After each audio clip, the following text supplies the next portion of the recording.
Good afternoon. My name is Barb Malera. I'm a member of the team at Harvesting History. Harvesting History is an American horticultural company located in upstate New York. We specialize in heirloom varieties of seeds and vegetables and roots and sets and flowers and bulbs. Today we're going to be talking about planting asparagus. We're going to start by showing you what asparagus look like as they actually come out of the ground when you should be harvesting them. Asparagus are actually the immature sprouts of a root system that grows deep within the ground. They come out of the ground looking like this, and this is what you're going to eat. It doesn't matter as the plant gets older and older, it doesn't matter how many of these sprouts you take, because the plant will always produce more. Then, as the sprout continues up, if it's not harvested, these side shoots spread out, and eventually the entire plant becomes a feathery amalgamation of these stems from the main asparagus fruit. We often get asked, what's the difference between the Jersey Giant, sometimes called the Jersey Knight, and the Mary Washington asparagus? Those are the two cultivars that are most frequently available at your local garden center or your hardware store. Well, you can see, as I'm showing you from what's in my hands, the difference between a Jersey Giant and a Mary Washington. These two giant asparagus are Jersey Giants, and this is a Mary Washington. Now, just because they're much, much bigger than the Mary Washington does not mean that they're tougher. They have great flavor and they are not tough, even through to the center. Both are fairly good, sturdy cultivars. Mary Washington has been around for about 100 years.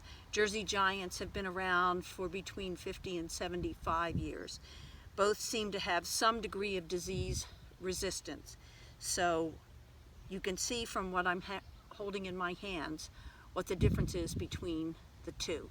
And it's all a matter of personal preference, whether you want to grow the Mary Washingtons or the Jersey Giants or both in your garden. When you purchase asparagus at your garden center or at your hardware store, they are sold as bundles of roots. So when you get them, they are going to look like this. Now, what you're going to do is separate the individual asparagus roots and spread the roots like this.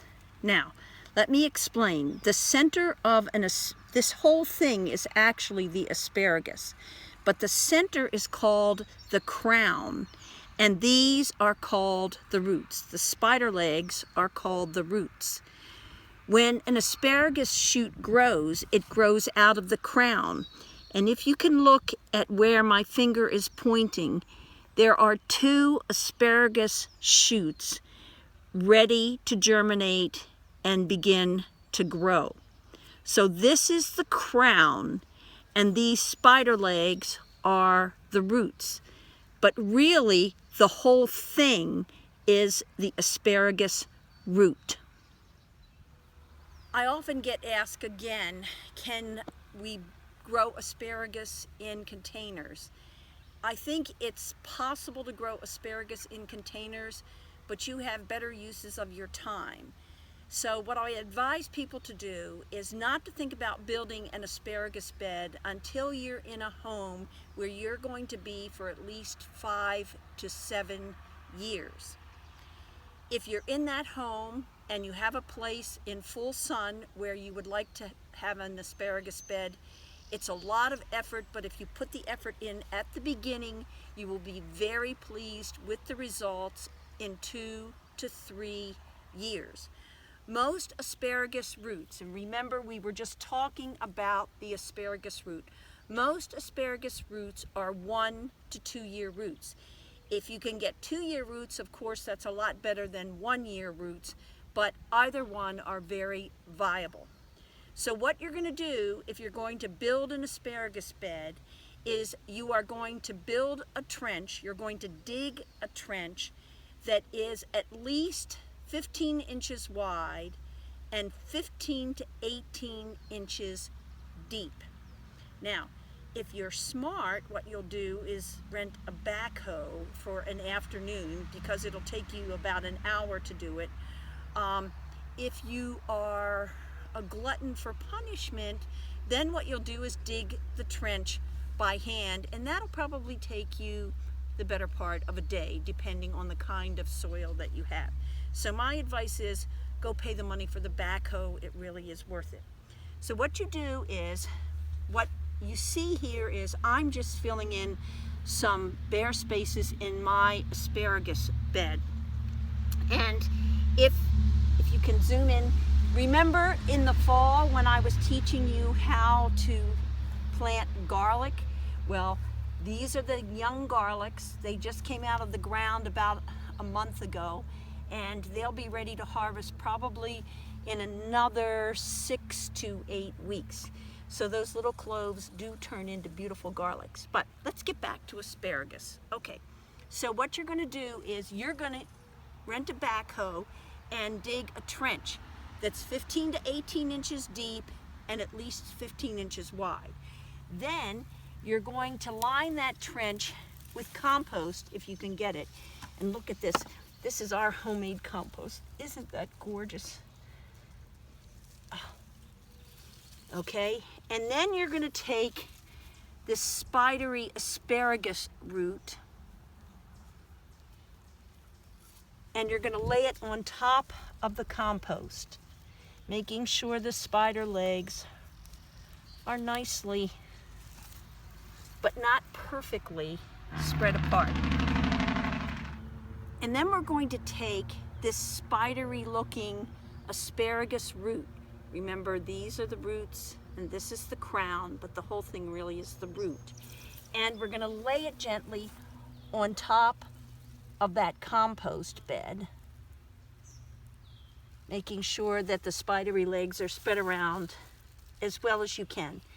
And then we're going to take and put some soil, maybe 2 to 3 inches of soil, and cover that spidery asparagus root,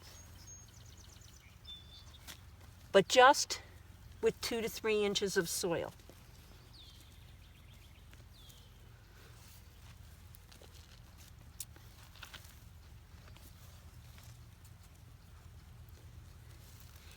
In a couple of weeks, the shoots will come up through that soil, and then you're going to take some more of the soil and bury the shoots. And then in about 2 weeks after that, the shoots will come through that soil, and you will bury them again, and you will keep burying them until you've totally filled the hole. So this is the beginning of an exciting time in your gardening life. You have begun to build your first asparagus bed. Now what you can do if you've got 2-year roots is next year, not this year, but next year, you can take 2 to 3 sprouts per root. If you've got 1-year roots, you must wait this year and next year, and then in the 3rd summer, you can begin to take 2 to 3 sprouts per root. With the 2-year roots, by the 3rd year, the roots are strong enough that you can take a full harvest. So what is a full harvest? Well, a couple of years ago, we decided to try to figure out the answer to that question. And we had a bed of asparagus that had 7 asparagus roots. And those 7 asparagus roots were, at that point, 7 years old. Over the course of 6 weeks, we harvested roots, and we weighed the total number of roots at the end of the season, which usually occurs sometime towards the end of June or no later than the very first week in July. And we got out of those 7 roots 54 pounds of asparagus shoots. So even a small bed of 7 roots can easily feed a family of 4 until they're actually green from the thought of eating another asparagus. I wish you luck. I encourage you to come to our website, which is harvesting-history.com, and there you can purchase roots or sets or seeds or just about any heirloom you can think of. Good luck with your asparagus.